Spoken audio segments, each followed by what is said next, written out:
Sabi nila balang araw darating ang iyong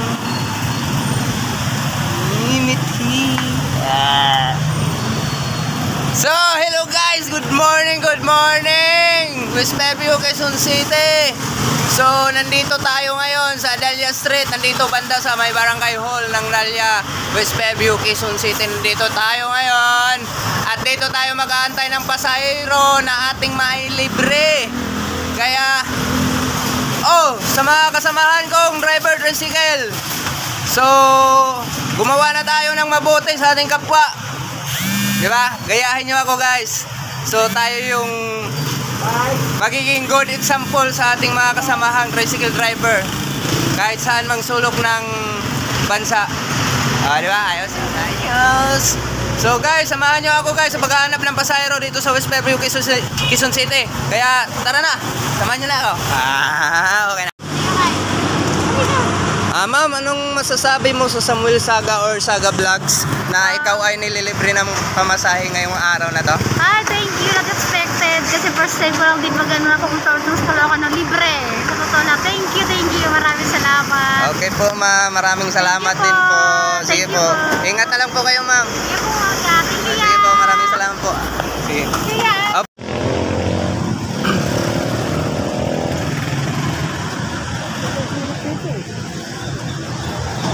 Bless the Lord of my soul, oh my soul. I worship His holy name, say like never before. Oh my soul, I worship Your holy names. So guys, ang ganda ng kanta, 10,000 years. Yeah, diba? So, good morning guys sa lahat. So, muli na naman tayo mag-iikot dito sa West Pevio, Quezon City. Hahanap tayo ng pasahero para mailibre natin. So, samahan nyo ako guys sa aking biyahe.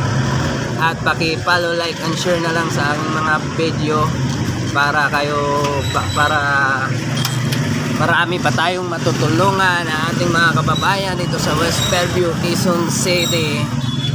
So guys, saludo ako sa mga driver tricycle. Sila po yung naninilbihan ng tapat sa ating mga kababayan. Kaya I'm salute mga kaibigan ko, mga tricycle driver at mga kasamahan ko. Saludo ako sa inyo mga tricycle driver. So sila yung handang gumawa ng kabutihan sa kanilang trabaho. Kahit umuulan, umiinit, nandyan pa rin sila. Kaya guys, sunod na next target ko, mga tricycle driver, kung saan ako nandun nang galing nung pinakauna kong bumiyahe ng tricycle driver dyan sa Sugod, Southern Leyte. So guys, magkita-kita-kits tayo sa sunod guys. Kailangan ko lang na maghanda ng pangpamasahe. Joke lang, hindi. So, dyan ako nang pinanganak sa Barangay Pamawan, Butuk, Southern Leyte. So, uwi ako dyan guys at pupuntahan ko yung itong asosasyon ng Toda Sugod, Southern Leyte, Toda Asosasyon. Dyan ako talaga una nagbiyahe, kaya proud ako sa mga Bisaya. Okay, taga Bisaya. Diya sa Buntokanon. Good morning sa inyong lahat dyan.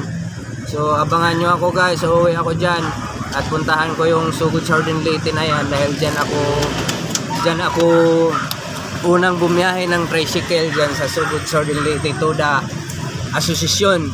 Kaya at saka next target ko guys, gusto kong puntahan itong Villasis, Pangasinan, kasi nakabiyahe rin ako dyan sa Villasis, Pangasinan, Amang Perez. Kaya pupuntahan natin yan guys, kasi nandyan yung mga kaibigan natin. Kaya lahat ng mga tricycle drivers, so magkita-kits na lang tayo, no? Tayo yung magbigay good example sa mga tricycle driver na tayo yung gumagawa ng kabutihan sa ating kapwa. Kaya guys, gagawa na tayo ng kabutihan dito sa mundo. Diba? Para masaya.